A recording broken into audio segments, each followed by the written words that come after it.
Hola, queridísimos amigos. Algo en mi interior me pedía un cuarto capítulo sobre el gran arte de la alquimia, que seguro no será el último porque aquí hay mucha tela que cortar. No somos conscientes de la gran tradición cultural que nos han ocultado los programas oficiales de enseñanza, y es lógico estar orgullosos de ella, de la extraordinaria sabiduría de nuestros antepasados. Artículo de opinión. La ciencia está vendida. Los científicos se venden al mejor postor.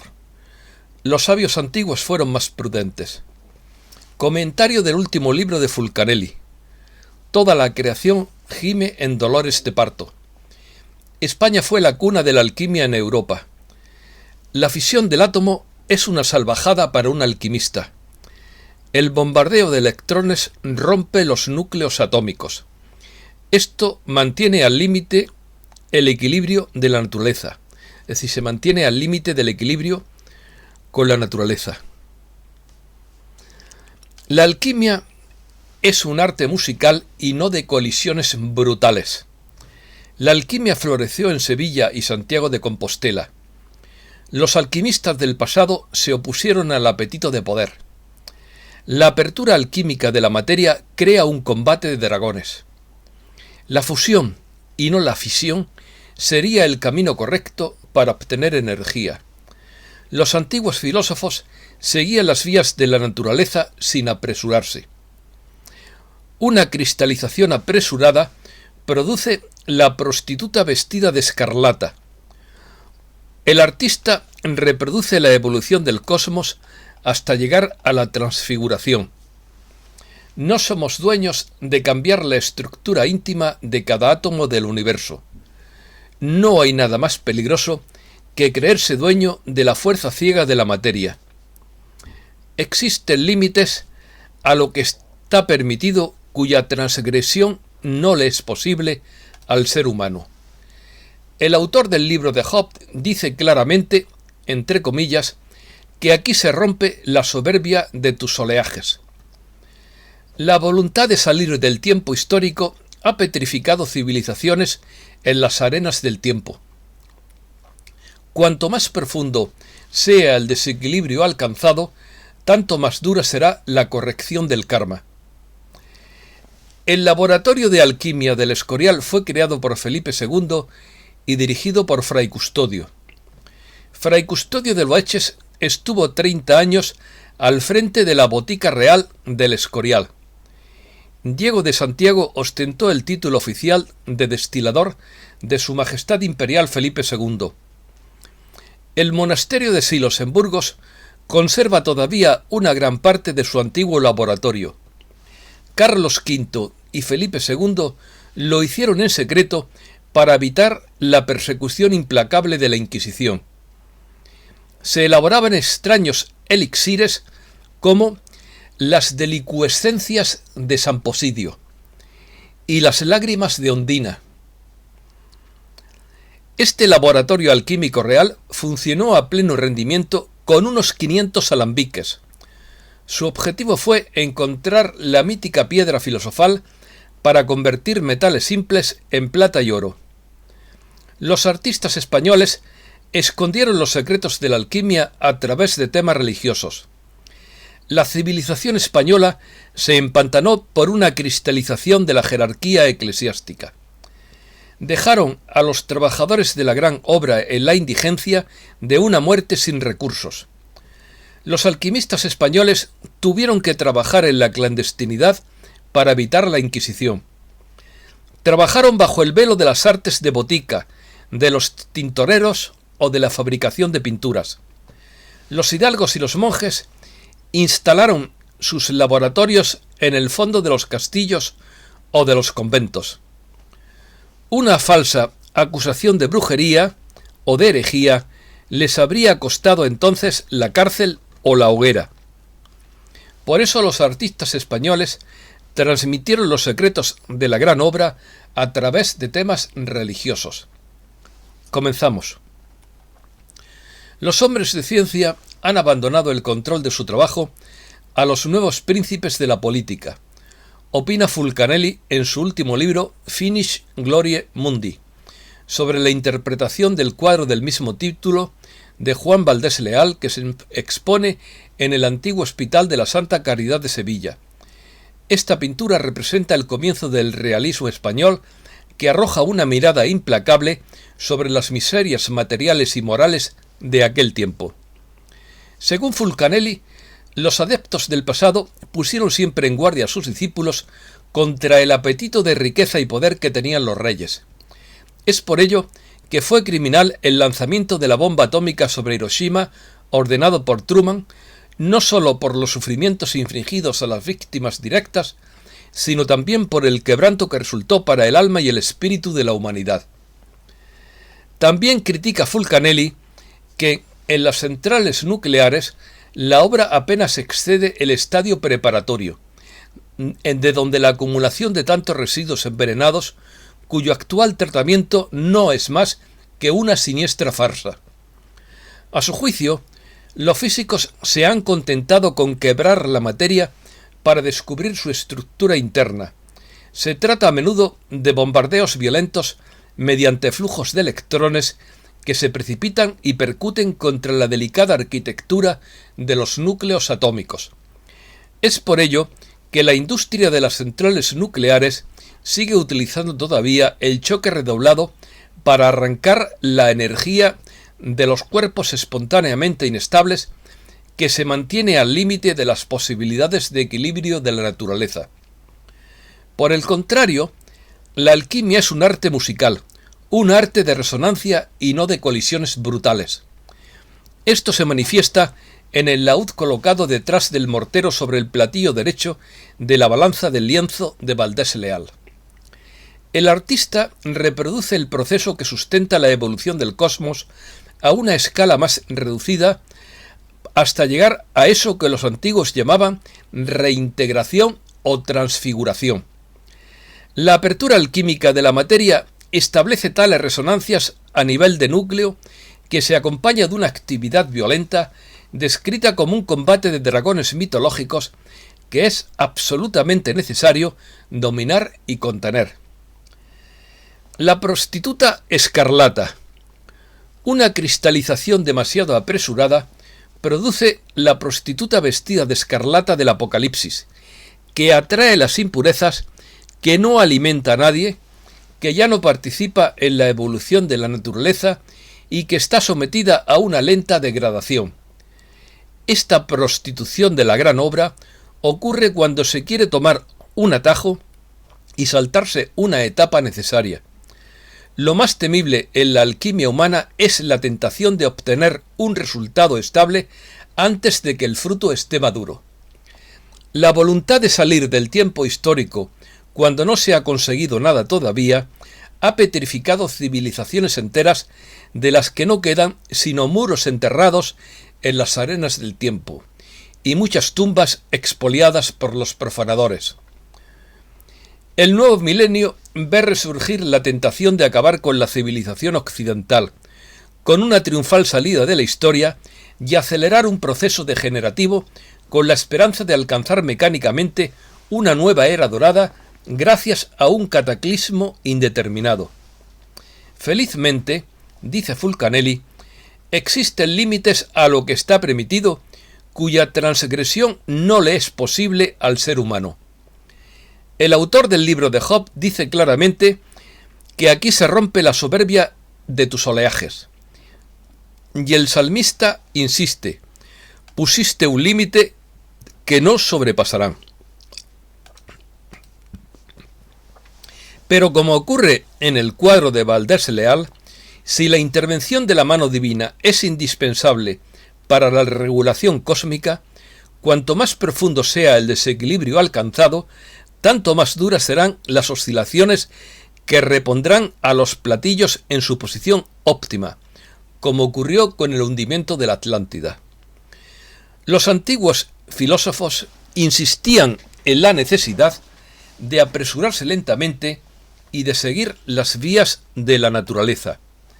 Pero el símbolo de la prostituta vestida de escarlata significa que se ha salido de los caminos naturales, porque no hay nada más peligroso que creerse dueño de las fuerzas ciegas que se hallan en el interior de las estructuras inertes. No somos dueños de cambiar a nuestro gusto las vías inscritas por el artista divino, en la estructura íntima de cada átomo del universo. España. Según Fulcanelli, en la época de Valdés Leal, en que Valdés Leal realizó su pintura, la civilización española se empantanaba como resultado de una cristalización de la jerarquía eclesiástica y por la requisición de la obra por parte de los oratones o clérigos y de los bellatores o guerreros, dejando a los laboratores o trabajadores en la indigencia de una muerte sin recursos, simbolizada por el esqueleto casi totalmente desencarnado del tercer ataúd de esta pintura. Opina que España exaltaba la Inquisición, encendía autos de fe y perseguía con igual rigor a sus sabios que a sus místicos. Pese a ello, lo mismo que en el resto de Europa, florecieron escuelas de alquimistas en Sevilla y Santiago de Compostela, que tuvieron que operar en una clandestinidad casi total bajo el velo de las artes de botica, de la industria de los tintoreros o de la trituración de los colores que necesitaban los pintores. Los hidalgos y monjes, añade, instalaron sus hornos y matraces en el fondo de los castillos y conventos. Tuvieron que buscar una razón plausible para limitar las habladurías, en general la de la destilación de medicinas y remedios, ya que su estado no les ponía al abrigo de una acusación de brujería o herejía, que inmediatamente les habría costado la cárcel o la hoguera. Por lo tanto, no encontramos ni en Andalucía ni en Galicia esas composiciones mitológicas o simbólicas que se hallan en el resto de Europa. Los artistas españoles escondieron los secretos de la alquimia a través de temas religiosos y más raramente de escenas picarescas. Es por eso que Finis Glorie Mundi representa el mensaje más perfecto de la escuela hermética sevillana. Laboratorios españoles. Según Javier Ramos, España no fue ajena a la práctica alquímica y monarcas como Carlos V y en especial Felipe II fomentaron las investigaciones en la extracción y tratamiento de metales y en la elaboración de nuevas medicinas, haciendo venir a mineros y metalúrgicos alemanes, alquimistas y destiladores principalmente, flamencos e italianos. En su corte madrileña se consumían gran cantidad de agua y aceites destilados, quintaesencias y una gran variedad de elixires para curar todo tipo de males. El laboratorio alquímico más conocido y quizás más estudiado de nuestra geografía, la inmensa morada filosofal española donde se practicó la alquimia con mecenazgo real, fue sin duda el monasterio de El Escorial. Aún así, hubo otros monasterios no tan relevantes, pero especialmente interesantes, como es el caso del monasterio de Silos en Burgos, del que se conserva todavía una gran parte de su laboratorio. Felipe II, uno de los reyes más poderosos del mundo en su época, necesitaba dinero para sostener su enorme ejército y medicinas para conservar su salud. La promesa alquímica de oro fácil y gran medicina sedujo al monarca. Desde 1557 se tiene constancia de alquimistas españoles y europeos a su servicio. Su lugar de trabajo principal se ubicó en el monasterio del Escorial y de manera secundaria en Aranjuez, donde se crearon unos imponentes jardines con plantas medicinales. Su encargado, a la vez que destilador, era Francisco de Olbeque, hermano del jardinero mayor. Su ubicación parece haber sido el jardín de la isla, llamado así por encontrarse en una isla artificial rodeada por el río Tajo. En dicho jardín se estableció también la casa de la destilación, donde se elaboraban aguas y aceites a partir de los simples medicinales cultivados. No le faltaron medios al laboratorio del monasterio del Escorial. Se contrató a los mejores alquimistas. Se adquirieron los mejores libros sobre la materia. La botica estaba perfectamente abastecida y los destiladores reales eran famosos en el mundo entero. Allí se buscó la piedra filosofal y al mismo tiempo se confeccionaron todo tipo de esencias, medicamentos y perfumes. La Real Botica del Escorial empezó a funcionar en 1573 y estaba instalada bajo la torre de la enfermería. En ella había 3 zonas principales: una habitación grande que servía de almacén para las medicinas, una rebotica y 6 habitaciones más en el sótano, en las que se elaboraban los medicamentos y se almacenaban los utensilios de laboratorio. Entre octubre de 1587 y noviembre de 1589 se fabricaron e instalaron todos los alambiques, unos de metal y otros de vidrio, y todos los hornos y los baños necesarios para amueblar dicho edificio. Uno de los pocos que definieron muy bien los trabajos que se hacían en el Escorial fue Diego de Santiago, quien ostentó el título de destilador de Su Majestad. Santiago, que trabajó durante más de 20 años en el Escorial, editó en Sevilla su Arte de Separatoria, la obra química de mayor envergadura de la España del siglo XVI. En ella describió sus conocimientos, sus trabajos prácticos, desde la definición de los materiales necesarios hasta la elaboración de alcoholes, quintaesencias, medicinas vegetales y minerales, como el famoso y deseado oro potable, elixires, etc.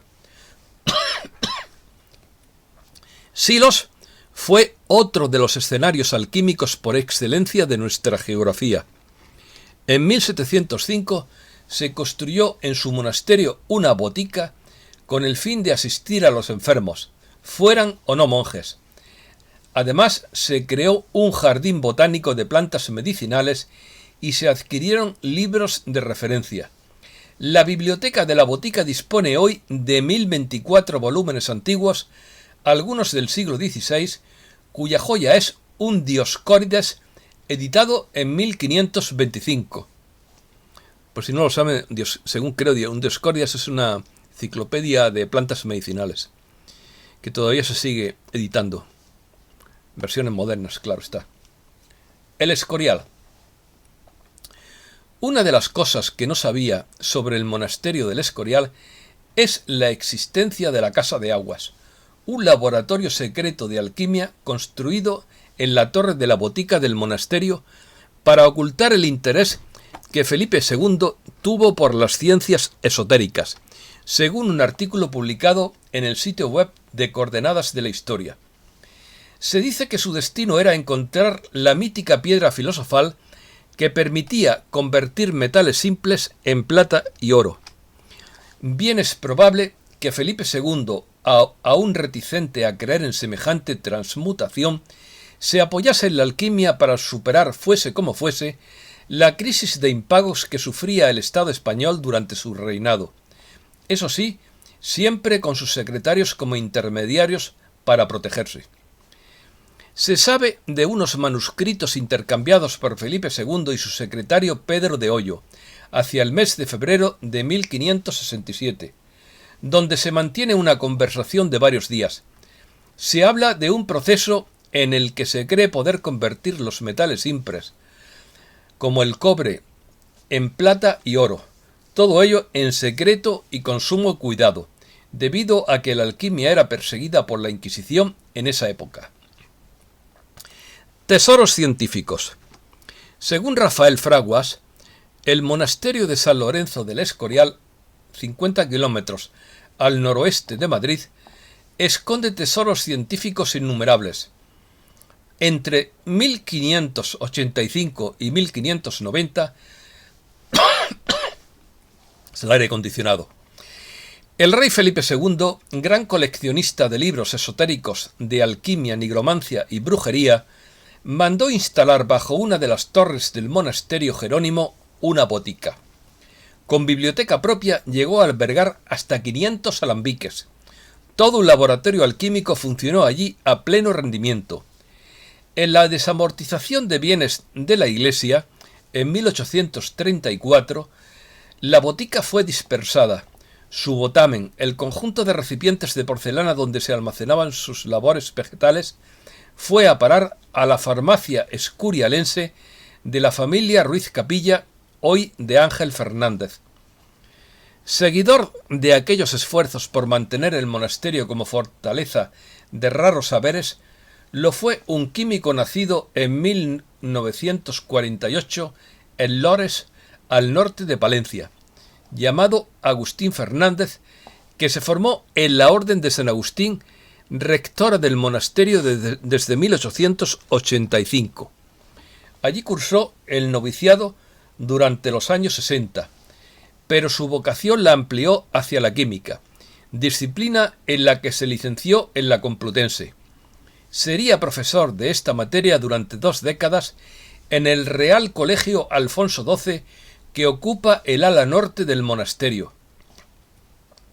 Agustín Fernández impartió sus clases a numerosas promociones, pero sus investigaciones alquímicas, las que concitaron sus más creativas energías, las desplegó bajo la llamada Torre de la Botica, que se alza en el confín de la fachada a poniente del monasterio, en la torre opuesta y en el edificio contiguo al estanque a donde se trasladó la farmacia real escurialense.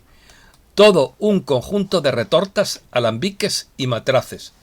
Las huellas de un enorme depósito de destilación siguen en el ala meridional del monasterio. Entre matraces, tubos y alambiques, Fernández comenzó a experimentar con algunos componentes botánicos, de los cuales obtendría en un principio, y tras consultar viejísimas recetas, raros elixires, como uno al que denominó las delicuescencias de San Posidio, o licores a los que llamó caos gnóstico o lágrimas de Ondina, como recuerda la farmacéutica Palmira Pozuelo, que le encargó para el banquete de su boda. El monje, desde su cuartel general de la torre, creó un pequeño jardín donde experimentó con plantas de propiedades misteriosas. Espagiria. El laboratorio de alquimia del Escorial creado por Felipe II siempre albergó a grandes personajes que no dudaron en abrazar la espagiria, es decir, la alquimia aplicada a la medicina, como método para avanzar en el conocimiento.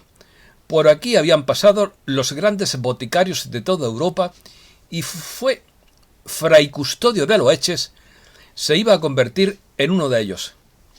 Además, el monje de Loeches no se iba a conformar con ser el segundo en la jerarquía de la botica del Escorial, por lo que comenzó a trabajar duro día y noche entre alambiques y retortas. El resultado fue que en 1723 fuera ascendido a boticario mayor del reino, causando la envidia de unos y la fascinación de otros. Fray Custodio estuvo 30 años al frente de la botica del Escorial y los documentos se refieren a esta etapa como una de las mejores para el laboratorio escurialense, donde siempre estuvo abastecido de las plantas de mayor calidad para crear medicinas. Su vida se apagó el 3 de mayo de 1753 al ser víctima de una epidemia que acabó con 9 frailes del monasterio del Escorial. Su fallecimiento, sin embargo, no terminó con su fama y Fray Custodio de Loeches comenzó a ser recordado como uno de los grandes personajes de la farmacopea monacal, siempre a caballo entre la magia, la religión y la ciencia. Muchísimas gracias, queridísimos amigos, y espero que les haya gustado este tema.